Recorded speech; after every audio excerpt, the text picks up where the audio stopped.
accident. Your sister's in the hospital. What kind of an accident? Tell me what happened. Don't go in that house. Everyone who has been inside that house has died. Damn breakfast.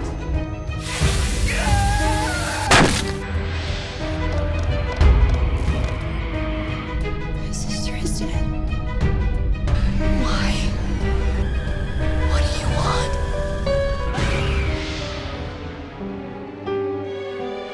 You won't stop. Why? What do you want?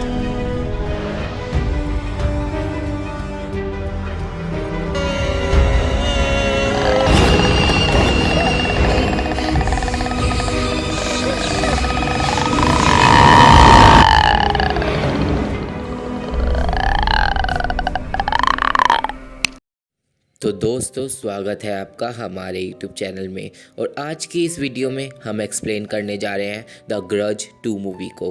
ये movie the grudge movie की एक sequel है जिसकी explanation आप आई button पे click करके देख सकते हैं। द ग्रज 2 मूवी 2006 में रिलीज़ हुई थी और इसकी रेटिंग्स है 5.1 आउट ऑफ 10 एंड इसे 82% गूगल यूज़र्स ने भी लाइक करा है। तो बिना देर करते हुए चलते हैं सीधा वीडियो की तरफ। तो मूवी स्टार्ट होती है सेम टेक्स्ट दिखाते हुए जो हमें फर्स्ट मूवी की स्टार्टिंग में भी दिखाया जाता है कि जब भी कोई इंसान गुस्से की पकड़ से मरता है तो एक श्राप का जन्म होता है और वो श्राप उस जगह से जुड़ जाता है जिस जगह पे वो इंसान मरा हुआ होता है। और उसके बाद से अगर कोई भी इंसान उस जगह पे जाता है जहाँ पे वो श्राप होता है, उसे भी वो श्राप लग जाता है और उस श्राप से बचने का फिर कोई रास्ता नहीं होता। फिर हमें एक कपल को दिखाया जाता है जहाँ पे एक हस्बैंड अपनी वाइफ पे नाश्ते के ऊपर गुस्सा कर रहा होता है। तभी उसकी वाइफ तवे का गरम तेल लेती है और अपने हस्बैंड के सर पे डाल देती है और फिर वो उसी तवे से उसे मारकर अपने हस्बैंड को ही मार डालती है। और वो ऐसा क्यों करती है वो हमें बिल्कुल भी नहीं पता चलता। उसके बाद मूवी की नवरिंग के साथ हमें ताकियो, तोशी और कायाको के ही मर्डर की फ्लैशबैक दिखाई जाती है। अब हमें 2 स्कूल की लड़कियों को दिखाया जाता है जिनका नाम होता है मियुकी और वेनेसा, और उनके साथ होती है एक और लड़की जिसका नाम होता है एलिसन, जो 6 महीने पहले ही जापान में शिफ्ट हुई होती है। अब हमें पता चलता है कि मियुकी और वेनेसा एलिसन को स्कूल के बाद जापान के उसी हॉन्टेड हाउस में ले जाते हैं ताकि वो उसे वहाँ पे बुली कर सके। अब वो उसे घर पहुँचते हैं, वहाँ पे उस हॉन्टेड घर में पहुँचते हैं जहाँ पे हमें पता चलता है कि जो सीन चल रहा है हमारा मूवी में, ये हमारा केरन के घर जलाने के बाद का 2 साल बाद का सीन है। अब वो तीनों लड़कियां उस घर में चली जाती हैं और यहाँ पे मियुकी और वेनेसा उस घर की हिस्ट्री एलिसन को सुनाती हैं। और इसका मतलब अब उस घर के बारे में पूरे जापान में पता चल चुका है क्योंकि सब जानते हैं कि उस घर में बहुत ज़्यादा मर्डर हुआ है। और अब बोलते हैं कि जापान में सबसे ज़्यादा हॉन्टेड वाला हाउस वही वाला घर है। पूरे जापान में ये न्यूज़ फैल चुकी है। मियुकी और वेनेसा एलिसन को एक क्लोजेट में बंद कर देते हैं उस घर के अंदर ले जाके, और एलिसन को क्लोजेट के अंदर दिखती है कायाको और तोशियो की इविल स्पिरिट जो उसे बहुत बुरी तरह डरा देती है। और एलिसन चिल्लाती है और मियुकी और वेनेसा उसे वहाँ से छोड़कर भाग जाते हैं। और फिर बाद में एलिसन क्लोजेट का दरवाज़ा खोल लेती है और फिर वो वहाँ से भी उससे बचकर भाग जाती है और वो तीनों लड़कियां बहुत बुरी तरह डर जाती हैं। बट अब यहाँ पे हम जानते हैं कि वो घर से तो भाग गई, बट अब वो श्राप उनका पीछा करेगा और कायाको की इविल स्पिरिट उनके लिए ज़रूर आएगी। अब हमें 2 साल पहले का सीन दिखाया जाता है जहाँ पे अमेरिका को दिखाया जाता है, जहाँ पे अरबी नाम की एक लड़की अपनी बीमार मॉम के पास जाती है। और यहाँ हमें पता चलता है कि अरबी और कोई नहीं, केरन की ही बहन है। और अब उसकी मॉम अरबी को बोलती है कि तुम केरन को टोक्यो से वापस यहाँ पे ले आओ क्योंकि उसके साथ एक बहुत बुरा हादसा हुआ है। और हमें यहाँ पे पता चलता है कि केरन जिंदा है। जी हाँ दोस्तों, लास्ट मूवी के एंड में हमें लगता है कि सिर्फ केरन मर चुकी है क्योंकि ऐसे सीन को दिखाया जाता है। बट यहाँ पे अब हमें पता चला है कि केरन जिंदा है और वो हॉस्पिटल में 24 घंटे निगरानी में उसे रखा जा रहा है। और अब अरबी जाती है टोक्यो केरन को वापस लेने। अब अरबी पहुंचती है उसी हॉस्पिटल में जहाँ पे केरन को रखा जाता है और केरन अरबी को देखकर बहुत ज़्यादा खुश होती है। और केरन अरबी को बोलती है कि तुम्हें मुझे यहाँ से बाहर निकालना पड़ेगा क्योंकि सिर्फ वो ही एक ऐसी इंसान है जो उसको रोक सकती है। और केरन अरबी पे चिल्लाने लगती है कि वहाँ पे वो ज़्यादा, केरन जो होती है वो बहुत ज़्यादा एग्रेसिव हो जाती है और इसलिए वहाँ पे तुरंत ही डॉक्टर्स को बुला लिया जाता है और वो केरन को बांध देते हैं और अरबी को वहाँ से जाना पड़ता है। और अरबी को कुछ भी नहीं समझ आता कि वो केरन ने उससे क्या कहा। अब हमें शिकागो का सीन दिखाया जाता है जहाँ पे हम उसी हस्बैंड वाइफ को देखते हैं जिन्हें हमने मूवी की स्टार्टिंग में देखा था। और यहाँ पे हमें पता चलता है कि उनका नाम है ट्रिश और बिल। और यहाँ पे हमें पता चलता है कि जो ट्रिश है वो बिल के साथ अभी अभी मूव इन कर रही है, मतलब उन दोनों की शादी तो हो गई है और अब जो ट्रिश है वो बिल के साथ घर जा रही है।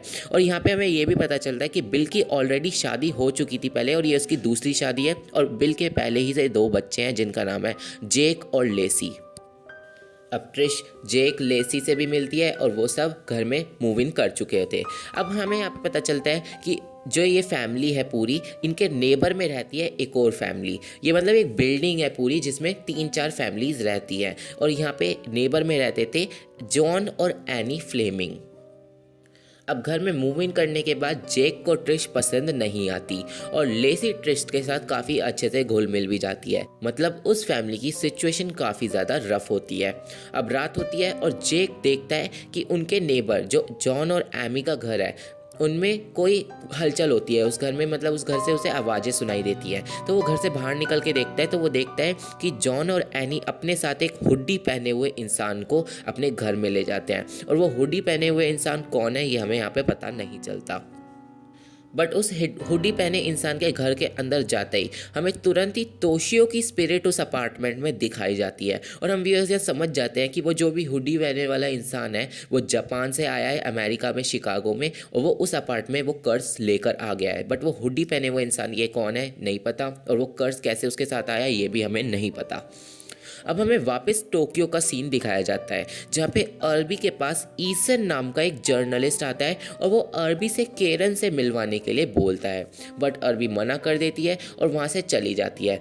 बट अब हमें यहाँ पे केरन को दिखाया जाता है जिसके रूम में उसे बांधा रखा होता है, जहाँ पे उसकी लाइट जो होती है केरन के रूम की वो फ्लिकर करने लग जाती है और केरन समझ जाती है कि काया को उसे मारने के लिए आ रही है और वो खुद को किसी तरह फ्री करती है और वो वहाँ से भागती है, पर काया को उसका पीछा पूरे हॉस्पिटल में करती है। अब केरन हॉस्पिटल की छत पे चली जाती है जहाँ पे काया को आ जाती है और अब केरन पे भागने का कोई भी रास्ता नहीं था।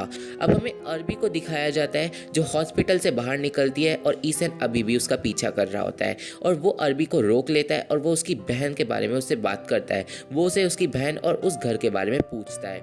बट यहाँ पे तभी क्या होता है, जो केरन है वो हॉस्पिटल की छत से नीचे गिर जाती है और अरबी के सामने ही गिरती है वो एकदम, और अरबी ये देखकर बिल्कुल शॉक हो जाती है और ईसन को केरन के पास काया को दिखती है, जिससे हम व्यूअर को समझ आता है कि जो ईसन है वो भी श्रापित है और ईसन भी उस घर में जरूर गया होगा। अब यहाँ से फिर से सीन हमारा जाता है एलिसन, मियुकी और वेनासे पे, जहाँ पे हमें दिखाया जाता है एलिसन और मियुकी को जो क्लास में बैठे हुए होते हैं और एलिसन को तोशियो की इविल स्पिरिट अपने पास दिखती है जिसे देखकर वो डर जाती है और मियुकी को तोशियो की बिल्ली की इविल स्पिरिट दिखती है और हम यह समझ पाते हैं कि वो स्पिरिट मियुकी और एलिसन और वेनेसा के पीछे पड़ी हुई हैं। अब क्लास के बाद लॉकर रूम में वेनेसा एलिसन को फिर से बुली करती है और उसकी बेइज्जती करती है।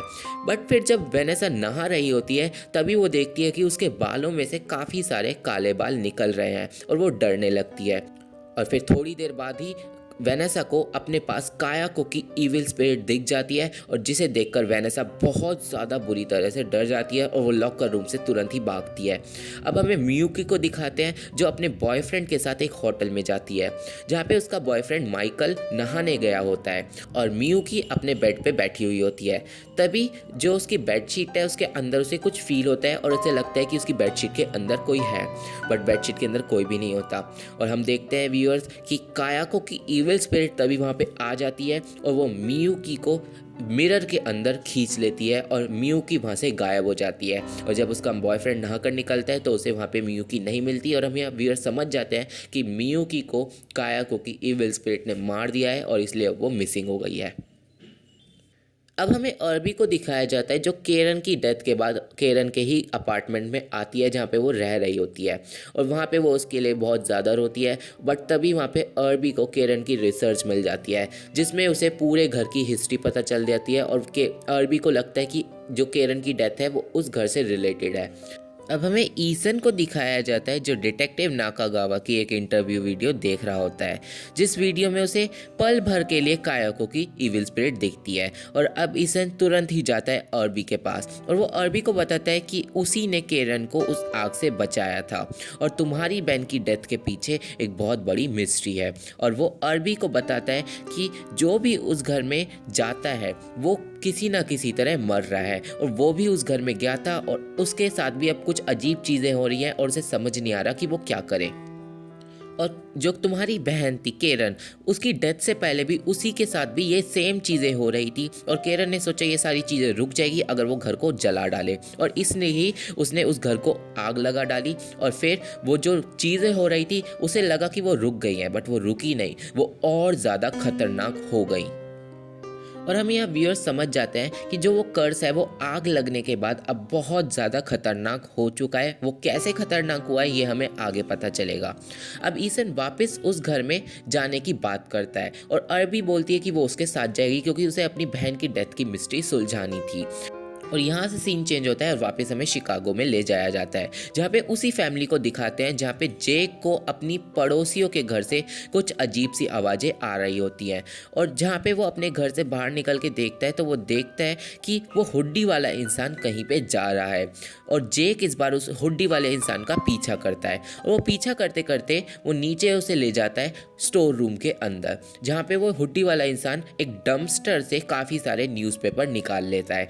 और न्यूज़पेपर निकालने के बाद वो जब वहाँ से जाने लगता है तो जेक छुप जाता है और जेक देखता है कि उस हुड्डी वाले इंसान के पीछे 2 लड़कियाँ चल रही हैं और वो लड़कियाँ पल भर में ही गायब हो जाती हैं। और जेक समझ जाता है कि कुछ ना कुछ तो गड़बड़ जरूर है। अब नेक्स्ट डे वो ये बात अपनी बहन लेसी को बताता है और फिर वो दोनों स्कूल के लिए निकल जाते हैं। और जेक देखता है कि उनके पड़ोसियों ने अपनी खिड़कियों को न्यूज़पेपर से बंद कर लिया है। अब घर पे ट्रिश अपने फ्रेंड से बात कर रही होती है, तभी जो होता है बिल वापस आ जाता है काम से और ट्रिश पे वो गुस्से से बात करने लगता है। और यहाँ हम व्यूअर्स देखते हैं कि जो बिल है उसका जो बिहेवियर है बहुत ज़्यादा नेगेटिव हो गया है। और यहाँ हम व्यूअर्स समझ पाते हैं कि जो बिल हो गया है वो किसी नेगेटिव चीज़ की पकड़ में आ गया है, जिसकी वजह से उसका बिहेवियर अचानक से ही बिल्कुल बदल गया। और इस सब के पीछे वो शायद कर्स ही है जो हुड्डी वाला इंसान अपने साथ ले आया है और वो अब बिल्डिंग के लोगों को इफ़ेक्ट कर रहा है। अब हमें अर्बी और ईसन को दिखाया जाता है जो उस घर में पहुंचते हैं और ईसन अर्बी को बाहर ही रुकने के लिए बोलता है और वो खुद अंदर जाता है, जहाँ पे ईसन को घर के अंदर कायाको की जर्नल मिलती है और अर्बी को हमें फिर बाहर दिखाया जाता है जो खड़ी होती है। और वहाँ पे अर्बी को केरन की आवाज़ सुनाई देती है जो उससे कहती है कि अर्बी उस घर के अंदर मत जाना। और तभी अर्बी को एक स्पिरिट का हाथ आके पकड़ लेता है और उसे टच करता है और जैसे ही वो स्पिरिट का हाथ अर्बी को टच करता है तुरंत ही अर्बी टेलीपोर्ट होके अपने आप ही उस घर के अंदर पहुंच जाती है। मतलब आग लगने के बाद वो घर इतना ज़्यादा खतरनाक हो गया, मतलब वो जो श्राप है वो इतना ज़्यादा खतरनाक हो गया कि अब वो घर के आसपास भी फैल चुका है। मतलब अगर कोई इंसान अब घर के पास भी खड़ा है तो वो इविल स्पिरिट उसको घर के अंदर खींच लेंगी और उस कर्स से अब वो बच नहीं सकता। और अब अर्बी पे भी वो कर्स लग चुका है क्योंकि वो घर के अंदर आ गई है, बट वो खुद घर के अंदर नहीं गई, उसे इविल स्पिरिट ने खींच लिया क्योंकि घर को आग लगने के बाद वो कर्स और ज्यादा खतरनाक हो गया है। अब ईसन बोलता है कि तुम घर के अंदर क्यों आई और अर्बी बोलती है कि वो अपने आप ही अंदर आ गई और उसे पता ही नहीं चला वो घर के अंदर कब आई और ऐसा क्यों हुआ। और फिर वो दोनों कायाको की जर्नल लेके तुरंत ही उस घर से भाग जाते हैं। अब हमें दिखाया जाता है वेनेसा और एलिसन को, जिन्हें प्रिंसिपल रूम में पूछताछ के लिए बुलाया जाता है, जहाँ पे उन्हें पता चलता है कि म्यू की मिसिंग है और एलिसन इस बात के लिए वेनेसा पे ब्लेम करती है और वो वहाँ से भाग जाती है और प्रिंसिपल उसका पीछा करती है। और अब उस रूम में वेनेसा अकेली रह जाती है और तुरंत ही वहाँ पे तोशियो की स्पिरिट वेनेसा को डराने लगती है। अब मियुकी का फ़ोन आता है वेनेसा के पास और जब वो फ़ोन उठाती है तो तोशियो की बिल्ली की आवाज़ उसे फ़ोन में सुनाई देती है और वो वहाँ से बहुत बुरी तरह डर के भाग जाती है। अब वो वेनेसा भागते भागते एक लोकल पब्लिक फ़ोन बूथ में जाती है जहाँ पे वो मियुकी को ही कॉल करती है और इस बार फ़ोन पे कायाको की इविल स्पिरिट की आवाज़ होती है। और वहाँ पे तभी तोशियो और कायाको की इविल स्पिरिट फ़ोन बूथ के अंदर आ जाती है और वो वेनेसा को भी मार डालते हैं। और अब उन तीनों लड़कियों में से सिर्फ एलिसन ही बची थी। अब हमें ईसन और अरबी को दिखाया जाता है जिन्हें कायाको की जर्नल से बहुत सारी इन्फॉर्मेशन मिलती है, क्योंकि कायाको की वो जर्नल सिर्फ पीटर के बारे में नहीं थी, वो उसकी पूरी लाइफ की जर्नल थी। अब हमें पता चलता है कि कायाको की माँ एक अलग तरह की एग्जॉर्सिस्ट थी जो लोगों के अंदर से बुरी आत्माओं और शैतानों को निकालती तो थी, बट वो उन सारी शैतानी आत्माओं को एक रिचुअल करके कायाको को खिला डालती थी और वो आत्माएं एज अ ट्रैप कायाको की बॉडी के अंदर ट्रैप रहती थी। और इसलिए ही जब कायाको की डेथ हुई तो उसकी जो स्पिरिट थी वो बहुत ही ज़्यादा ईविल थी, क्योंकि उसने ज़िंदगी भर बस शैतानी आत्माओं और ईविल स्पिरिट को खाया है। और इसलिए ही कायाको की ईविल स्पिरिट सबको मार रही है। मतलब अगर कोई ऐसे मरता तो ये इतना सब कुछ नहीं होता, बट कायाको का बचपन ही इतना ज़्यादा डार्क था कि उसकी इतनी बुरी ईविल स्पिरिट बनी है जो सबको मार रही है। अब ईसन और अरबी डिसाइड करते हैं कि वो नेक्स्ट डे कायाको की माँ के पास जाएंगे और शायद कायाको की माँ को पता हो कि कायाको को रोकना कैसे है, क्योंकि वो तो इन सब चीज़ों में सब पड़ी हुई है और मतलब उसी ने ये सब करा है जिसकी वजह से कायाको की अब ये हालत है। अब रात में अरबी ईसन के घर पे ही सोती है और ईसन रात को अपने रेड रूम में जाता है। रेड रूम वो रूम होता है जहाँ पे थर्मल फोटोग्राफ्स को तैयार करा जाता है। अब ईसन को एक फ़ोटो में कायाको दिखती है और वो जब फ़ोटो को डेवलप करता है पानी में रख के, तो अचानक से ही वो फ़ोटो में से जो कायाको होती है वो बाहर निकलने लगती है और वो कायाको उस फोटो में से बाहर निकल देती है और वो ईसन को डरा डरा कर मार डालती है। अब नेक्स्ट डे अरबी उठती है और उसे ईसन की बॉडी उसके रूम में मिल जाती है और वहाँ पे तुरंत ही कायाको आ जाती है जो अरबी को भी बुरी तरह डरा जाती है और अरबी तुरंत ही भागती है वहाँ से और सीधा वो जाती है कायाको की माँ से मिलने के लिए। अब हमें शिकागो में वापस ले जाया जाता है जहाँ पे हमें उसी अपार्टमेंट में ले जाया जाता है जहाँ पे जो लेसी है वो अपनी बेस्ट फ्रेंड सैली के पास जाती है। और मैं यहाँ पे बता दूँ जो सैली है वो भी उसी बिल्डिंग में रहती है जहाँ पे लेसी की फैमिली और वो हुड्डी वाले इंसान की फैमिली रहती है।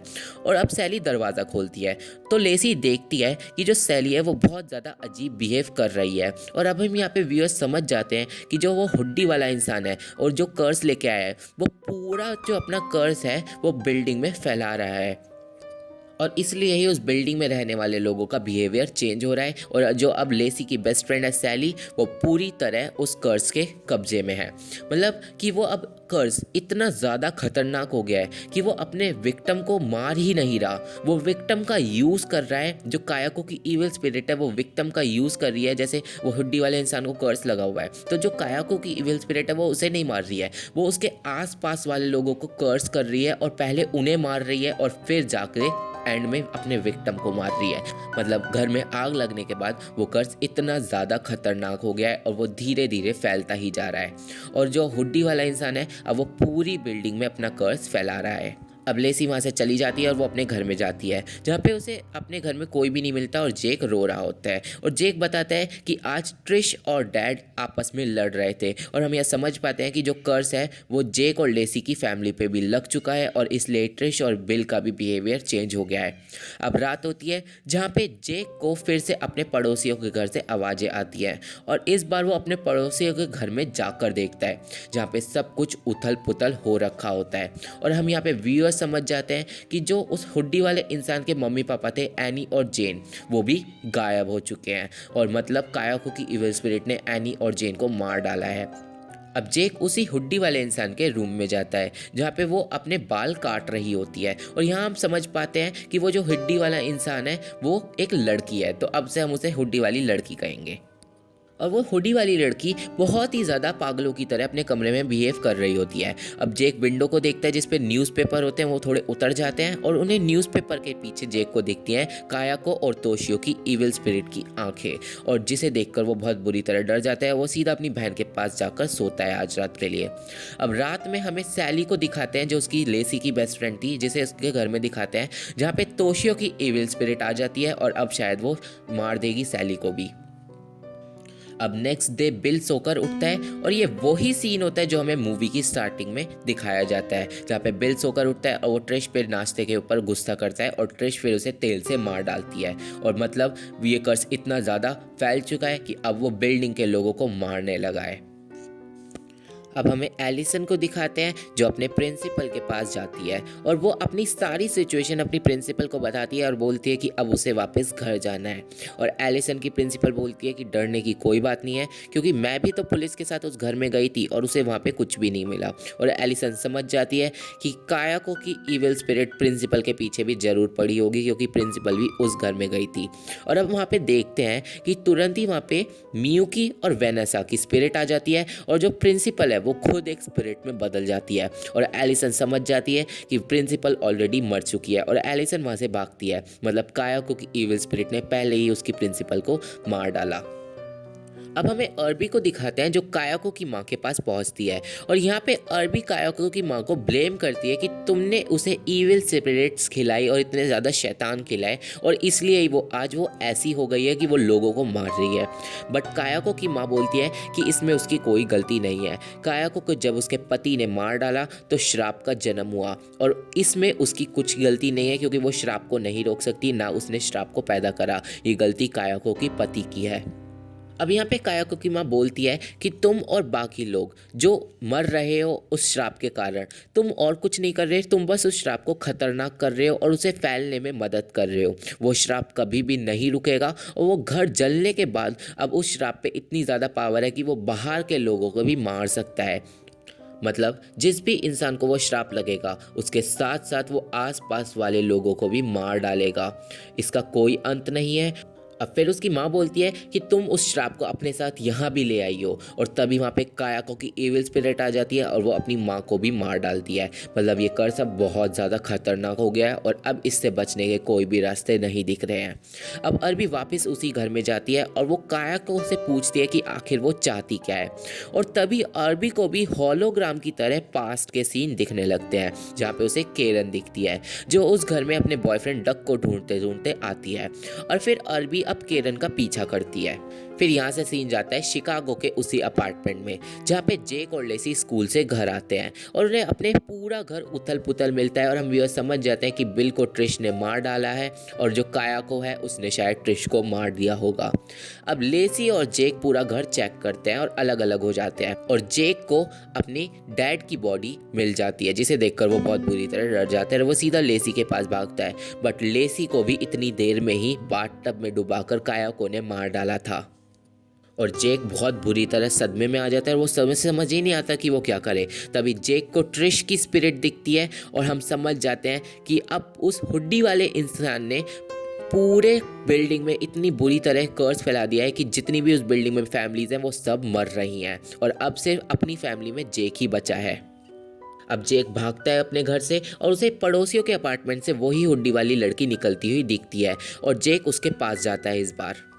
अब यहाँ से सीन कट होकर जाता है अर्बी पे और अर्बी केरन का पीछा करते करते कायाको के रूम में जाती है, जहाँ पे केरन की जगह वहाँ पे अब उसे ताकियो की इविल स्पिरिट दिखती है। अब यहाँ पे कायाको अर्बी को सेम चीज़ें एक्सपीरियंस कराएगी जो उसने मौत के वक्त एक्सपीरियंस करी थी और अब ताकियो अर्बी के पीछे पड़ जाता है और अर्बी बिल्कुल कायाको की तरह ही भागती है और एंड में ताकियो अर्बी की गर्दन मोड़कर उसे मार डालता है और फिर तोशियो को डुबाकर मार डालता है और फिर अर्बी मरते मरते ये समझ जाती है कि कायाको बस ये चाहती थी कि पूरी दुनिया उसका दर्द फील करे और इसलिए वो सबको मार रही है। और जब अर्बी ने कायाको से पूछा कि तुम क्या चाहती हो, तो कायाको ने अपनी जो मौत का एक्सपीरियंस है वो अर्बी को कराया और अब अर्बी को समझ आ गया कि कायाको को क्या दर्द था और फिर अर्बी की उसी दर्द के साथ डेथ हो जाती है और अर्बी भी मर जाती है उसी घर में सेम तरीके से जैसे कायाको मरी थी।